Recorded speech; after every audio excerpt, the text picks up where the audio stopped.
Welcome, everyone. Hello. Bailey, can we get a roll call, please? Sure. Commissioner Lorge. Here. Commissioner Husnick. Here. Commissioner Huntosh. Here. Mayor Winnick. Here. Commissioner Roberts. Here. And Commissioner Finneman. Here. All right, I'll ask everybody to stand for Pledge of Allegiance. I pledge allegiance to the flag of the United States of America and to the republic for which it stands, one nation, under God, indivisible, with liberty and justice for all.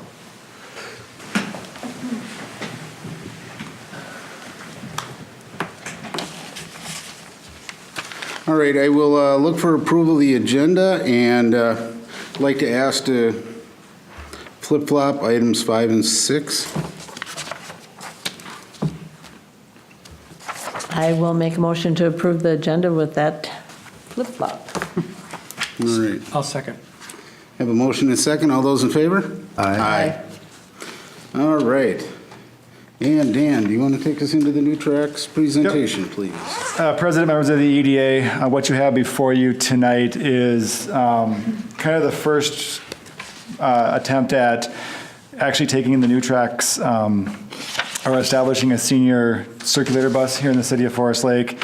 I worked with, and Scott from New Tracks is actually here, and he can answer in more detail some of the details of this plan. But basically what we did was we took the preliminary map that was presented, I believe back in December or January of this year, and kind of took an attempt at developing a route that would be used for developing that circulator bus for seniors here in the city of Forest Lake. Along with that, we also, there's some initial, again, high-level pricing here, which I think Scott said would probably be a little bit less than the way I costed it out, if that's correct.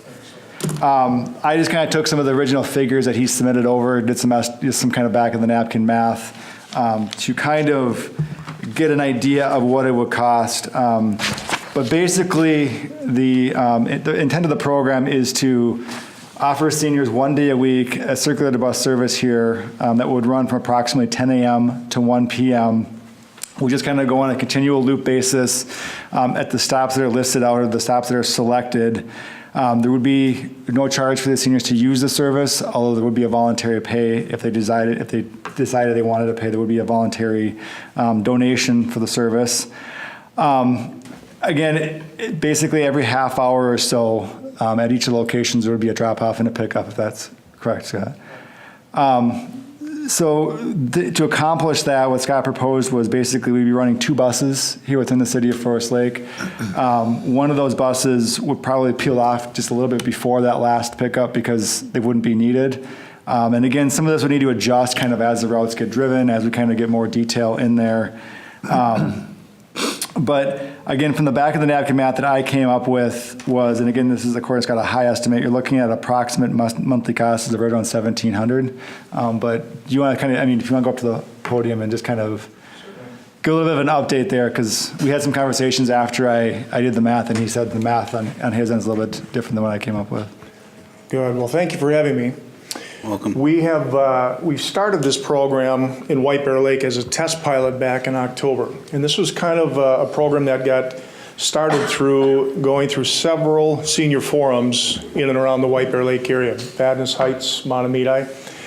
And it was determined that there was enough need for a pilot program. So what we did, and I can backtrack for a second, New Tracks were a nonprofit organization. Our core business by day is providing transportation to over 600 adults with disabilities Monday through Friday, getting them to and from their place of employment or their day programs. So we have a midday where we have buses in our whole fleet of about 45 buses that will come back to New Tracks and will be sitting for about 3 hours. So we decided that it was time to maybe put some of those current assets where we can develop programs without having to acquire new assets. Don't have to buy new buses. Don't have to hire new drivers. And it gave us an opportunity to say what kind of midday activities could these buses take care of. We're currently working with a number of senior assisted living homes. We are their primary source of transportation for their monthly events. So as we started this test pilot in October, We are servicing about 9 senior assisted living or independent living or low-income facilities in and around the White Bear Lake area. We make it so that the loop can conduct itself in such a way that each bus will go around the loop in about an hour's period of time. And because we've been able to use the assets that we have without acquiring new things, we're able to, as a nonprofit, work with other nonprofit areas and cities and organizations and keep that hourly rate of the bus and the mileage as low as possible. So we would be a service provider in this area. This would be the kind of thing where part of my job and my role within Ramsey County under the grant program that allows us to acquire these buses is to be working with these types of programs in municipalities and cities to see what we can set up. And so I would come in and be a corroborator on this, a collaborator. I'd be able to go and make presentations to the facilities that we wish to work with or you wish to work with. And we'd go in and just educate the seniors on how this works. So that said, we've been able to come up, we're at a price point of $40 an hour for the bus time, 65 cents a mile. And as we just took a look at rough numbers to say that if each bus was on the road for 3 hours a day, and I did the calculations on this particular loop, we'd have a commute time of about 14 miles and about 20 minutes to get up here to get started, because we start the time from when our buses leave New Tracks and White Bear to when they get back. We'd have a round trip of about 53 miles per week per bus, and at 40 an hour, at 6 hours, it'd be about $240, plus roughly 70 to 75 miles worth, or $75 worth of the mileage expense. So each week we'd be coming in roughly about $300 for the both buses combined. So very close to about $1,200 to maybe $1,400 a month, maybe $1,500 if we had that 5-week month. And I think part of the difference is I didn't understand, the mileage estimate was where my numbers were. I estimated the mileage a little bit higher than that, Right. but again, I would defer to him because he probably has a better idea of what these routes would actually be on a per mile basis. Right. For this anticipated routes, some of the facilities that are being proposed at this point is pickups at Trail Sites, Senior Living, Birchwood Arbors, Cherrywood Point, Arbor Ridge, Kilkenny, and Whispering Pines around there. And then for some of the retail and business locations for drop-offs would be Cub Foods, Aldi's, Walgreens, Perkins, Target, Walmart, Keys, Dollar Tree, the Senior Center, and the Town Square Building. That's what's kind of proposed in the initial route, and I guess at this point we're looking for any additional adds to that route, subtractions. You can see those on the printed out papers on the dais here on page 6. It's under Exhibit B. We kind of have that route laid out there, so that's a kind of our first draft of what the route would look like. But again, we're open at this point to kind of take back feedback of we want to add in this location, take this location off, so we can go back and really cost out those routes, get a really firm number to come back with. If we can say, if with these pickup spots and drop-off locations, it's going to be exactly or a better estimate of what monthly costs would be. Mm-hmm. It's our goal. Oh, I'm sorry. Go ahead. Sorry, the voluntary pay, then those dollars collected, would that offset then go against that $1,500, or how would that be? Right. And this is what's a little bit different. When we do the White Bear Lake one, we went out into our own community, and we were working with Economic Development Corporation there from Vadnais, from White Bear, a couple different grant programs. We've actually acquired, even from some grocery stores, we had a starting fund of about $8,000 to just get it started there. That's before we even went to either of the cities or in any of the 3 cities. We have since made presentations to the city councils. It was unanimous. They thought it was a good idea based on what we're trying to accomplish.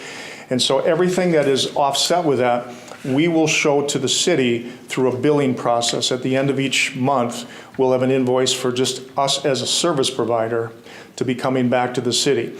It is our recommendation that anytime, and we would track this if we're getting these voluntary donations, and it amounts to maybe $6 to $8 a week. You know, again, we say voluntary because we think when we tell seniors free, kind of takes away from a little bit of their dignity. They want to pay something.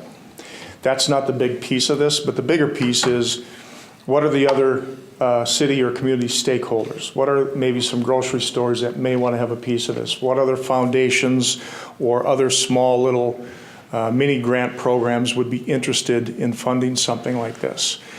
So we've had, just in White Bear Lake, the White Bear Lake Foundation for $1,000, the Badness Heights Community Foundation for $1,000, Kowalski's has put in $2,000, and we have the Lions Club at $1,000. And we have other smaller miscellaneous ones. So up here it would be treated where, let's say the community, under the guidance of whatever committee we're working with, would see fit to be able to go and garner $1,000 from some establishment. That would go into the EDA fund as far as we see it. That's monies that we would not want to collect. We do not want to be the fiscal responsible party on this. We would simply be the service provider billing on that weekly, monthly basis for our services rendered. Does that make sense? Would there be some opportunities if you did for some signage or something on the bus that would be temporarily put on during Yes. when they're up here? Yep. That was talked about in one of our preliminary meetings. We would look to outfit the buses with that. So a couple questions I have is, you know, the 10 to 1, how much past 1, I guess, would be if we needed to adjust that schedule? I mean, like the senior center, a lot of their activities focus around that noon hour at lunchtime meal. Sure. And, you know, it seems like 1 o'clock is really kind of cutting it short. Yeah. So, And that's a great question. And here's how we handle it in White Bear. Our drivers, our core drivers have to get back on the job about 12:30, quarter to 1 for their afternoon routes. But on the loop that we have, the south loop, we have one of the drivers that is it's a community driver. We could use them in as long as we wanted to, 1:30, 2 o'clock if needed. But we want to make certain that we're not just extending this for the sake of extending it. Mm-hmm. One of the things that we always let everybody know, we've never left anybody behind. And we need to make certain that as we get them dropped off at where they want to shop, that third driver is communicating with that first driver to say, okay, I may not have picked up Susie and dropped her at Cub, but you did. And you know, that interaction, that final driver is going to take care of it. So are we flexible in going later? We sure are. We certainly could do that. And this, again, would be kind of a, for lack of better terms, a pilot program. Let's see how it works. We're not coming to tell you how this should go. We're here to tell you what we're capable of with our hours right now. And we could even set, if this went well enough and wanted to take a look at something on the weekend, all of our buses are available weekends as well. thank you. You know, it's a fabulous idea. I think the biggest part I like about it is it's a local idea, local group bringing it up and building it in the community. And, you know, hopefully this is going to work well here. The flexibility is great. Your willingness to, you know, go out there, shoes on the ground, knocking on the doors to inform people of it, you know, really good there. I think the flexibility part of it is, you know, we're going to need to adjust it as we go. Right. But to take it a step beyond that is, you know, to collect the data from your program you got now, from ours, to be able to compare that, you know, to get those suggestions on where we need to go with it. Right. You know, I think that's going to be the key. I mean, it's a pilot program, but, you know, as this is going along, we're going to need that feedback of, you know, we're not seeing the ridership, or, you know, we are, you know, I mean, we need to get that back. What those people, the seniors that are riding that, you know, do they have needs to stop at other locations? And, you know, really how flexible you are if somebody does, you know, hop on that bus and say, you know, I need to go to this dentist's office over here. You know, if it's along the route, can you stop, or do you just have those pre-fixed stops? Another great question, and that's one of those, how do we keep this efficient? How do we keep it running smoothly? It kind of segues into another pilot project that we're working on that we hope to have up in Forest Lake sometime, and it's a ride-hail service, individual need, like an Uber or Lyft, but for adults with disabilities. Total another topic, totally different time. We would be flexible if it was along the route. We want to make certain that if we are dropping somebody off at 12 o'clock for a dentist appointment and they're getting a lot of work, what if they're not done till 2? Right. So when we take a look at this loop, this is more of what serves the common majority here, I guess would be the best way to say it. We know that we picked Tom up and he wants to go to his favorite barber. Well, nobody else may want to go to that barber. But the majority may want to go to Walmart or to Cub or to Dollar Store or Dollar Tree. And we're trying to find initially what can we do to at least find where the interest is. And then once we get an idea how efficiently we can run this here, then we can get creative. Where we would love to take it, and we are doing this in White Bear, is we're starting to communicate with some of the local elementary schools. How do we get some of the seniors to go and volunteer at a school? We'd like to do that drop-off along the way. How do we get to a point where, what if somebody doesn't live in a senior facility, but they live very close in their own home, close to the loop? If they could call us ahead of time and schedule a pickup, let's go pick them up. So we look to expand that, but if we did anything like that too quick, we may set ourselves up for failure until we know what we're up against. Perfect. How long have you been operating in White Bear? Since October. The business itself has been 6 years, New Tracks. But you've just been in But our loop, doing this yeah. since October, and what kind of ridership? We're going to be having 2 loops. We have a south loop right now and then a north loop soon to come. We have averaged anywhere from about 18 to 20 people a week, but we have discovered that it is about 40 to 45 unique people. Not everybody rides it every week. And this has been done with no marketing at all, purposefully. Trying to keep it under the radar until we know what we can do with it. Plus, we've just gone through kind of a brutal winter season. And to be able to get seniors out, and even on some of those brutal Thursdays that we were working the loop, we were still having 10 to 12 people on some of those really bad days, and more on other days. So, Excellent. Any Well, other it's an admirable social intent, and I certainly understand how you have to test case and how you have to chart how that works as you go along. Right. And the test case period here is approximately a year. My only thought for the EDA is that it is a social concern more than anything else, and maybe this money could come from general fund or somewhere else, because I think I'd like to defend EDA money for more expressed development, economic development programs. So that's my thought about where money comes from.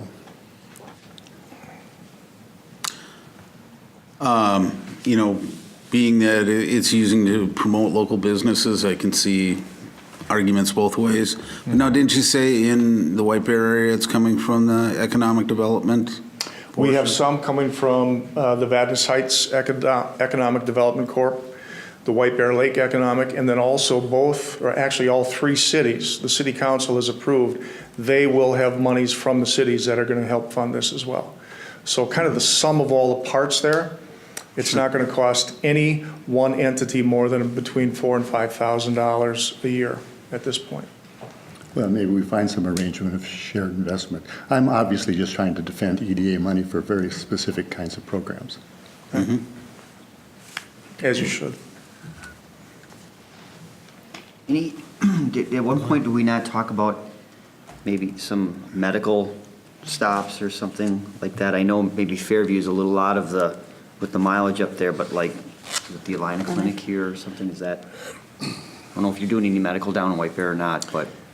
We have hopes to, and what we have discovered is Alina wishes to work with us. How they define that moving forward, we're not certain, other than it doesn't fit well with the retail loop because of the nature of just the way that loop continues to go. When we've got medical appointments, as I mentioned earlier, it becomes hard to really time that as well as you could a shopping experience.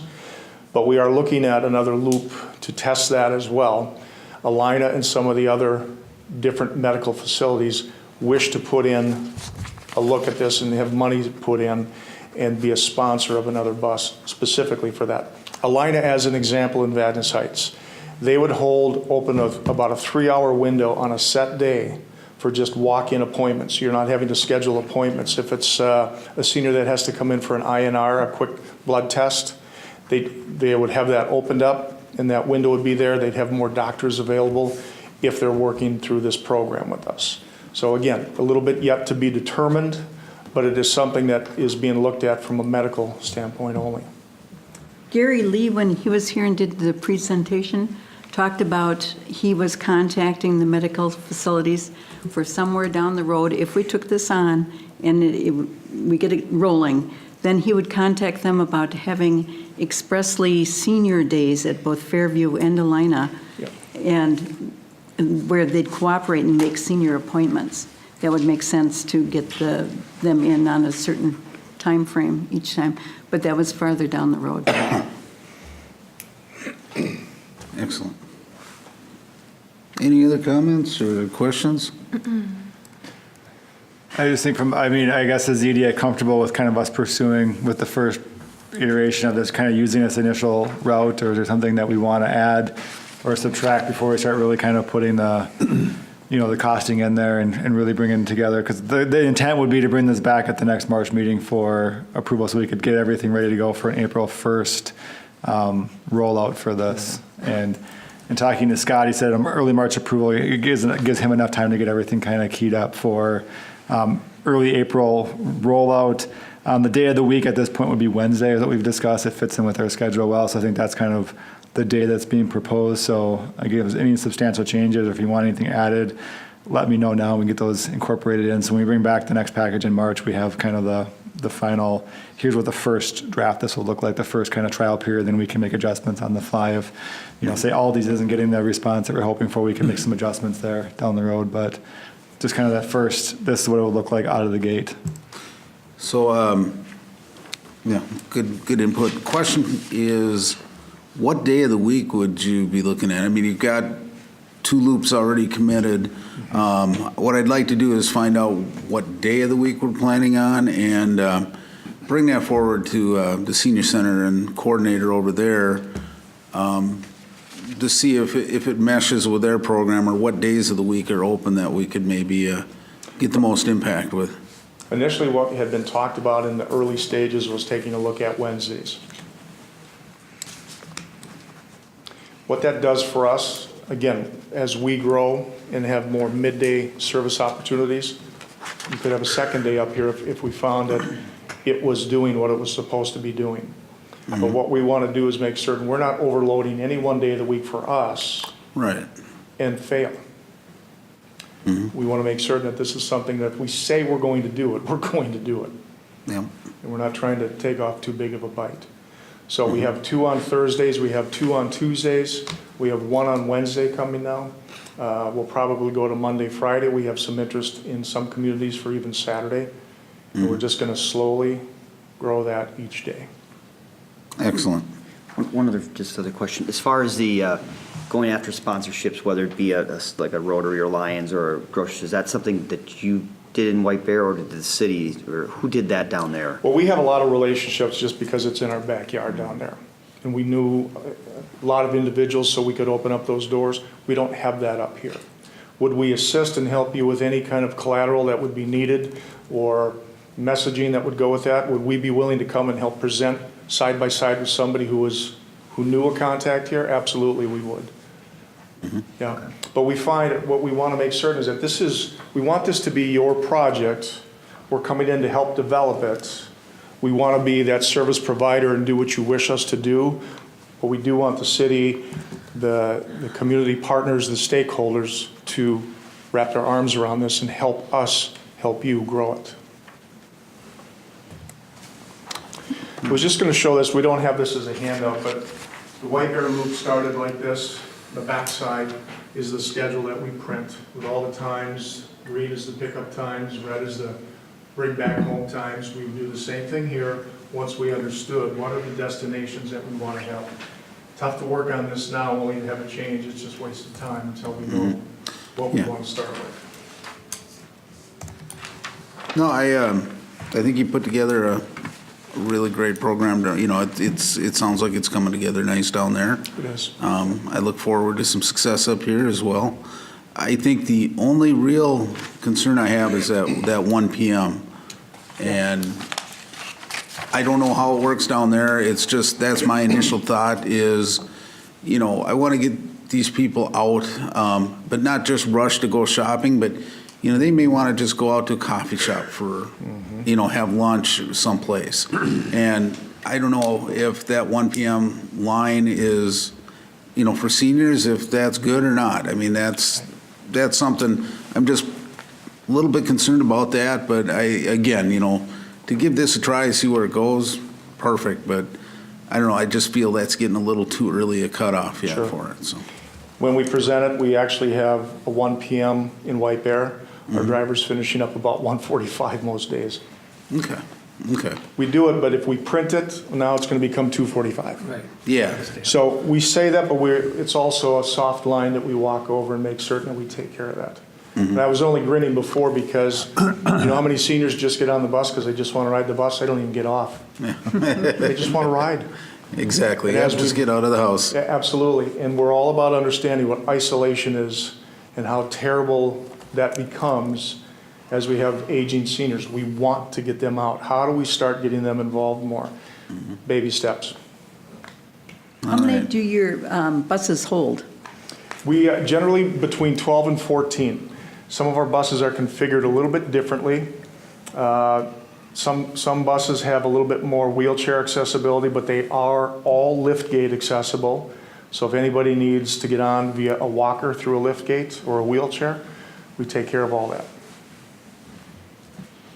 All right. The senior center is not schematically on your loop, but do you reach in for that? Yeah, the senior center is actually, it is on the loop. Yeah, it's on there. But it's not, we have it located there, we just don't show that we're turning off. But Okay. that would be one of the stops that we have listed as a Gotcha. destination. I saw it as a stop, I just didn't see the schematic getting there. Yeah,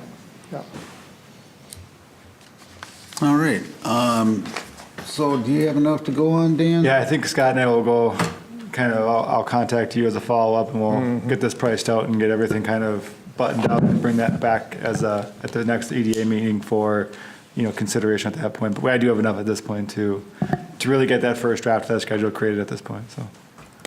Yeah, we might want to look at putting something in the seniors newsletter as well. Yep, I actually have a note here too. I'll reach out Talking about it. I'll reach out to Sharon as well, just to kind of let her know this is potentially coming down the road and to see if she has any input before we kind of finalize everything, because there may be a stop there that we're just not seeing that is critical for them, or they have a lot of interest there. So I'll touch base with her this week as well before we finalize everything.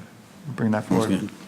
As far as the cost of it goes, since it was brought up, are we okay doing this as a EDA, or do we want to reach out to the council? Well, I and- think we should reach out to the council for it. I really do. Do like a Because our 50-50? budget won't carry the whole thing, I don't think. Okay. So, All right, so Dan, do you want to, we'll put that on the agenda or workshop, I guess, Yep, to I'll bring discuss it. as well? Yep. All right. Thank you very much. Thank you for your time, appreciate it. Appreciate it, thank you. yeah, thanks. Jamie, how are you doing tonight? I'm doing well. How are you? Real good. Good. We discuss 4th of July? Yeah. All right. So thanks for having me here this evening. I'm the Park and Recreation Coordinator for the city here in Forest Lake, if you aren't familiar with me. I was invited to attend this meeting this evening to have an open conversation of the 4th of July celebration in Forest Lake and what that might look like and how the city, what some conversations that have been taking place and what additional the city may be interested in helping with. So here is an open discussion. I have some ideas. I've worked with Dan a little bit on this, but really just wanted to get some feedback from you as a committee to see what direction there might be. So if there's any way I can help, that would be great. So I'm pulling something up here. I think if Bailey's getting it up on the screen in just a minute here. And just to back that up just a little bit, there's been some conversations of what can the city do more for the 4th of July? So this is kind of where that started. That's where this discussion point kind of started, was what can we as a city do, or what are some of the options that we can bring forward? Because I think in past years, some of these conversations were happening in May and June, which was a pretty late in the season to get anything pretty launched. So kind of bring it in in February, at least have time. If something kind of gets some traction here, we can actually do the groundwork and get something potentially up and running for this season's 4th of July. So So thus far, I have had a meeting with the American Legion, which obviously runs and plans the 4th of July festivities. Forest Lake has become the 4th of July capital of the Upper Midwest and celebrating over 95 years of tradition. A little history that I found interesting, or just to remind people of, is how it originated. It's focused on the parade, fireworks, and then a variety of activities listed here: wheelbarrow races, bicycle races, sack and three-leg races, and tug-of-war contest. The dates for 2018 are June 29th through July 4th. And this year, again, the parade and fireworks are expected to draw 10,000 people to the Forest Lake community.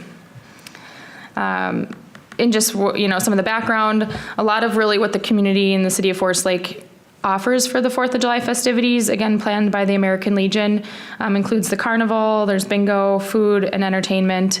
That's generally what I've seen as the schedule of events taking place throughout that multi-day celebration, with the highlight being the parade that begins on the 4th of July at 10 a.m. and has over 100 floats.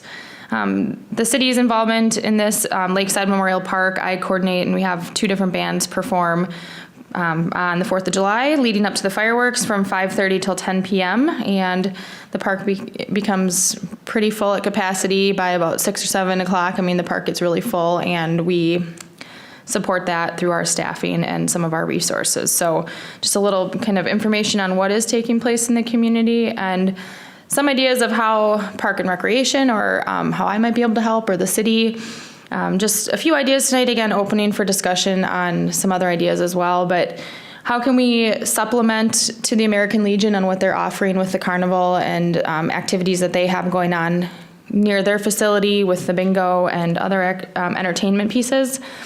So there's this company, Jump City, out of Otsego, Minnesota, and they are available. I've talked to them about what services they provide. They have an extensive line of bounce houses and just kind of really unique and fun bounce house related activities. So what they do is they can come out to city events, and they do this quite frequently. But they come out and fully staff and manage the event. They set up and take down. They have staff available. They can work with us on what would be suitable for our needs in our space, whether it's 4 to 6 bounce houses or 8 to 10. They would bring out some of their most popular ones. So again, they have some really fun ones, like unique, that are really popular. There's a soccer ring pictured here. They have obstacle courses, slides, Velcro walls, just things that are more different than just a bounce house. The city of Otsego does this for their 4th of July celebration, so I have a lot more information on them from a conversation on when this really becomes popular. Kids are drawn to it and they want to stay and bounce the rest of the day. It's really successful leading up to the fireworks. So their hour or two prior to the fireworks going off is their busiest period of time. They really capture a lot of people in that period. It gives them something to do, gets them downtown a little bit more, and it might even keep them downtown if there's a lag of time between the parade and the evening activities down at the lake. So this is just one idea. I think the benefit of something like this is that they fully fund it. There's options. They can either sell tickets, and people, similar to a carnival, tickets are $1 each, and then depending on which bounce house someone would like to use, it depends how many tickets it would cost. They also have an unlimited wristband option, so they would fully staff, manage, oversee everything related to this activity. There's a couple options for location. We could consider Lakeside Memorial Park and then have it leading up to the fireworks, and then just work with them on taking the bounce houses down in enough time as people are starting to arrive for the fireworks. So they seem very flexible and someone that we could work really well with. We also could consider the Hardwood Creek Regional Trail if we want to keep things more centralized. There's a lot of green space along the trail. However, that would require, getting Washington County approval and whatnot. So that was one idea of how we can add something different and fun, something additional to supplement what is already being offered. We've also talked about potentially taking the arts and the crafts portion similar to an Arts in the Park and run that along the Hardwood Creek Regional Trail, kind of, again, location closer to all the activity taking place at the American Legion. We could also incorporate the farmers market, so here's kind of an idea of what that might look like. Again, this is something that would give people more of like a something to view and participate in if they wanted, a passive activity to do some shopping as they're, leaving the fireworks or going to their next activity. I know the focus is to try to keep people downtown and give them more opportunity to participate in things throughout the community. And just some other ideas and activities, again, utilizing either Lakeside Memorial Park or somewhere along the Hardwood Creek Regional Trail. It's common for 4th of July celebrations to have a kids parade float contest, so we could potentially do that on the trail. Kind of going back to the history and the origination of the event, some of those just original games and kid games that we could host, a fun run or a kids race. A lot of other communities do like a petting zoo and have just other things like face painting. So those are just some initial ideas, and I know working with Dan, we really are just looking for feedback and what is the expectation and how do we get the community involved to offer more around the 4th of July celebration. So this is very much a starting point, but we wanted some feedback and to be efficient in how we move forward. So Dan, with that, if you have any other comments to the presentation or just open it up for discussion. Thank you very much, Jamie. With what you've done at Arts and Parks, and Jamie really gives it 110% all the time. Some great ideas you come up with here. So, just open it up to the EDA. Is it complicated to get permits from Washington County for use of the trail? It's a new avenue we'd be going down. However, I have connected with our new parks director and was very receptive. It seems as if they're very receptive to the idea. So it would require taking that next step of where exactly we would propose having an activity, providing a map to Washington County and a little more information on what the proposed activity would be, and then seeking approval from them. So I don't think it's an obstacle that cannot be overcome, but I think there is that little bit of uncertainty yet until we would decide to take that next step and try to seek approval from them. Well, you know best as well what it takes to set up vendors, or if it's an arts and crafts thing, set up the actual vendors who wish to come and sell or participate. You know it from down at the Lakeside Park. I don't expect to see a Powderhorn Park or Hennepin Lake or anything like that complexity, but it really would be nice to start setting up something that is a tradition and part of it, so that there's this arts and crafts formula, and the trail seems to be a wonderful place to do that. I don't know what kind of conflicts come in that story. The only conflict I could potentially see is two of them actually. One, just the nature of the holiday. A lot of people do, schedules are challenging at that time of the year to get people committed and set up and confirmed for that. I think a lot of people have different, their own family and friends activities and whatnot. So that could be one challenge. And then secondly, I know that area is pretty congested, or can be, in regards to just people getting to and from the parade and whatnot. So those are a couple challenges, but I don't think it's something we haven't explored and tried. So I think it would be something, if there's interest in that, of bringing the event linearly down the trail a little bit, I think it's something we can talk about further and see if it's something that would work out. Do you think most of the vendors that participate at Arts in the Park would be interested in 4th of July as well? I think, being that it's early enough in the planning process, it's something that I could engage interest in the next month or so, once we get applications in for Arts in the Park and start building that communication with them again for the upcoming season. So people probably at this point in time know their schedules. I think that there'd be a lot of interest if people weren't doing anything. It's also a source of revenue for these vendors. And if they know there's 10,000 people there, that might be an incentive to them for participation. Generally, with Arts in the Park, we have a very nominal fee for the season. For the 4th of July festivities would not be included in that, so we could potentially also charge a fee to those vendors, obviously assuming approvals and whatnot, but there could be that opportunity to charge a little revenue for them to participate and help put it back into the event to cover some of the costs we would maybe have. A continuing story with the Forest Lake Parade is going to be, and I'll probably keep reminding everyone, is being able to staff and get volunteers to really work the parade better with more manpower. So somehow I'd like everybody to keep thinking about where we find that manpower. And I think just on that, one thing that we've done in the past is we've done like the ability just to basically put an application out. If somebody's interested, we can at least get them in contact with the right person. I don't know if staff right now currently has capacity to basically do a lot of volunteer management in terms of like directing day of. But if we get somebody outreach or we're looking for a spot to say help advertise for, you want to volunteer at the 4th of July, get a front row seat. We have volunteer forms that we've used in the past for other events that we could just retool those. And then basically we could just pass those applications as they come forward to a designated person, say at the Legion, to help kind of get them some additional volunteers. I think that's one thing that we could probably easily accomplish this year. I'm a little hesitant to maybe get involved directly with trying to manage like the process day of, just because the Legion does a really good job of kind of managing that. I don't want to get in, too many cooks in the kitchen over there, but we can probably commit to help at least fill the ranks with people, or at least help advertise the need for volunteers on a community basis. Because I think we could use our built-in communication tools that we have, kind of leading up to the event, and just to try to get some more people involved. Do you have a meeting set with the Legion? I've had one already, and don't have another future date set, but after this meeting, if there's any feedback, I certainly can meet with them in the near future here and get another meeting set. I know that they have some plans. So they have other than like the bingo, the carnival, and the food vendors, and entertainment that's at local establishments or down at the park, I know that there's always the old-time baseball game over the weekend of the celebration at Schumacher Field. And I know there's some conversation around some other events leading up to it, being that it is the weekend prior to the 4th of July this year, being it's on a Wednesday.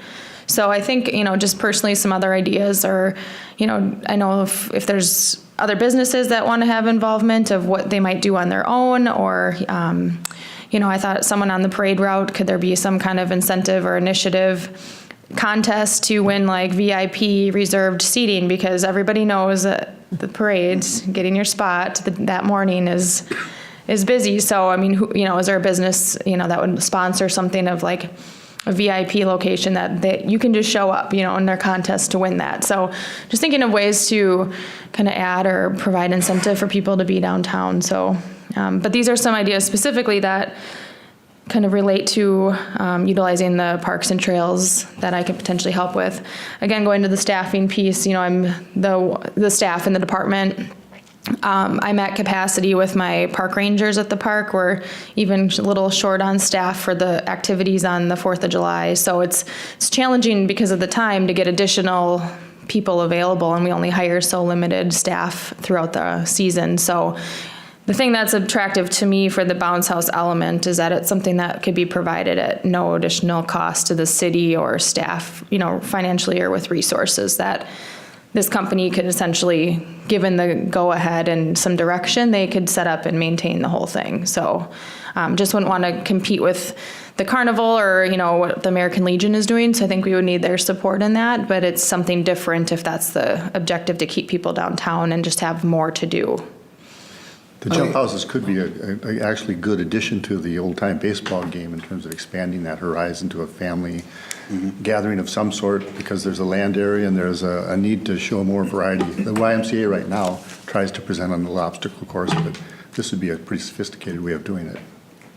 Yeah, I think I'd like to run by what we've just seen with the Legion.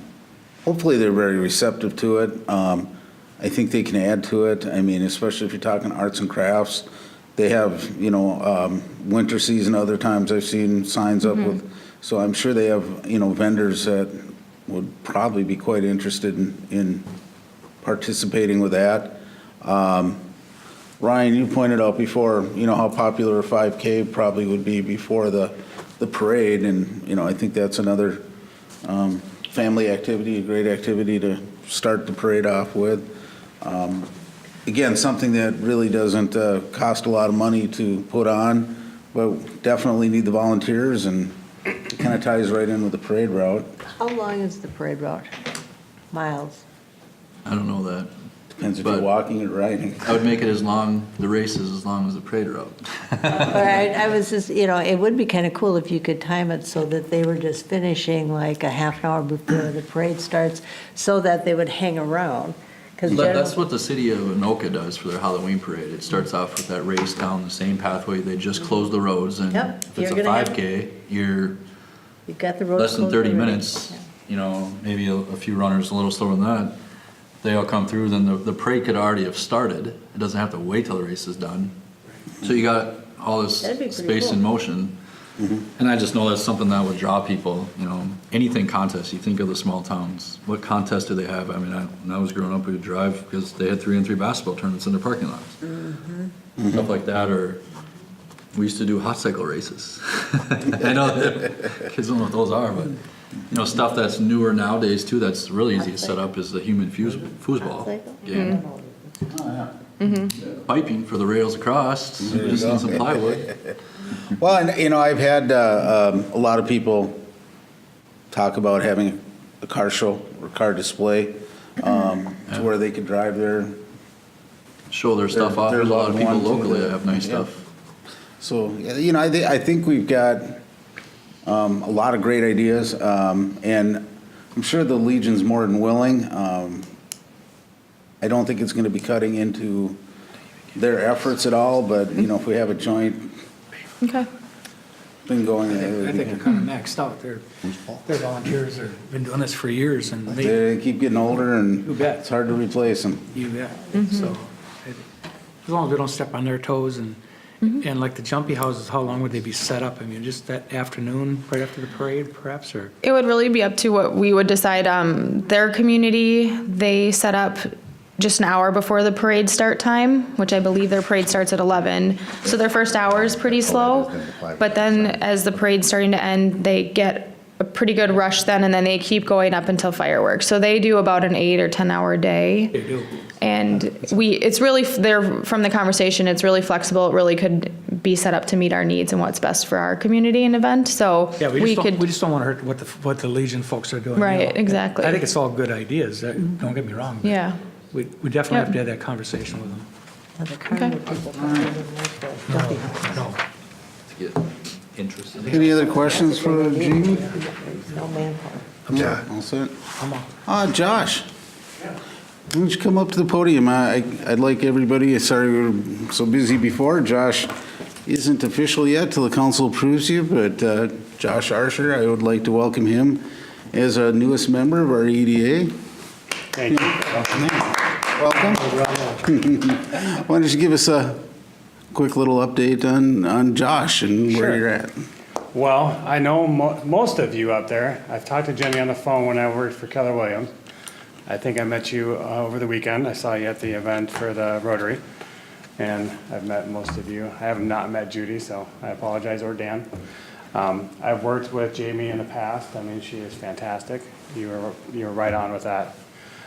So a little bit about me. I was a deputy sheriff in San Diego, a little over a decade. Came out here, did some business development, did real estate, and currently doing mortgages. My passion is really building business. That seems to be my niche.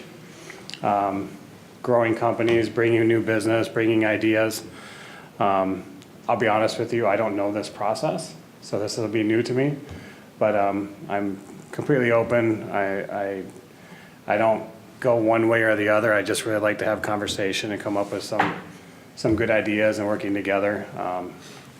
Really opposed to the us versus them mentality. Just really about just talking it through and just coming up with a consensus. So I've been here for 3 years, back in Forest Lake. I grew up here many, many years ago, left, went to California, obviously. I have 3 young children in the schools here. I have 1 in California, and I have a 21-year-old who, that's a long story. And she lives here in Forest Lake. So I like giving back. I've always been a public servant. I've always liked communication and talking to people, and I feel like I could bring a lot of value and some new ideas, and just with the real estate business and the mortgage business, and I used to do commercial real estate with a hotel company, so I think I can bring some value to you guys, and just looking forward to serving my community that I live in now. Well, we're looking forward to having you here. Welcome. And just so you know, I'm Glad always to this see you. color. It doesn't matter. I'm always red. I don't have rosacea. I'm not an alcoholic. I just want to do it. So, What's your last name, Josh? Archer? Archer. All right, well, welcome. Welcome, and Josh. Thank you. Look forward to your energy on the board here. Thank you. All right, moving on to others. Chris, what do we have today? Good afternoon, Mr. President, Commissioners. Just a quick update for you. We talked earlier about the pre-development finance fund that the city could apply for through the county CDA for things like your wetland delineations or engineering feasibility studies, or just in general, if you've got an area that you'd like to do some master planning on. We now have resources available, and starting March 1st, we'll begin taking applications. It is a grant to the city, and we would like you to match it. Of course, it's not... we don't have a lot of money. We've got $150,000 for the whole county, but if you came in and had a pretty competitive application, we'd like to see some of those funds come to Forest Lake and used for the study areas that you've talked about, for maybe creating new business parks or new areas that could be suitable for business development here in the city. So I've talked a little bit with Dan, and I should be able to forward the application here by, I think, tomorrow or Wednesday, and we'll start taking applications right away. So looking forward to working with you. If you have an application that you'd be interested in sending in, please feel free to do that. All right, thank you very much. Thank you. And Ted.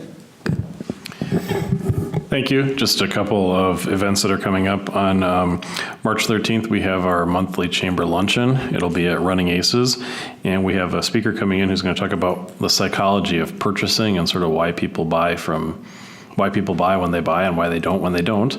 Then on the 24th is the Lakes Area Expo, our big community business expo that'll be held at the Maranatha Church in Wyoming. And then the evening before that, on the 23rd, we're hosting a reception for exhibitors and local businesses at Vanelli's that evening from 5 to 7. And that is sponsored by the Washington County Community Development Authority and by the Biz Recycling Program. So you're all certainly welcome to join us for that. Thanks. Thank you very much. All right. Any other updates from the members? If I could just say, because I had the opportunity to have a good conversation with Patrick Gaughan last week, and just about the lighthouse lofts and the traction they're getting there, and they have, I think, about 15 of them already leased out. Mm-hmm. It's a demographic that's somewhat older than they thought it was going to be, and we're not backfilling space. It's new people coming to Forest Lake that have some kind of a tie to it, but never really lived here or used to live here and came back. So they're really excited about that, and I think that's a tip to our cap just for what we've done to get them there, and they're still very appreciative of that. What they would like to do is they've offered some tours to the EDA, and I don't know if that's something they were willing to do that individually, or if we wanted to try to schedule that as a group. They thought it'd be great for you to come in relatively soon before they start sheetrocking, so you can kind of see the construction and the quality construction that they've done there, and then they would like to do another one as it gets closer towards the end of the project. I talked to Patrick and then to Dan too. Actually, me and Dan are going to be doing a tour this Friday, but then we wanted to try and arrange a group tour after that for everybody. Can we make sure the heat's on when we have that tour?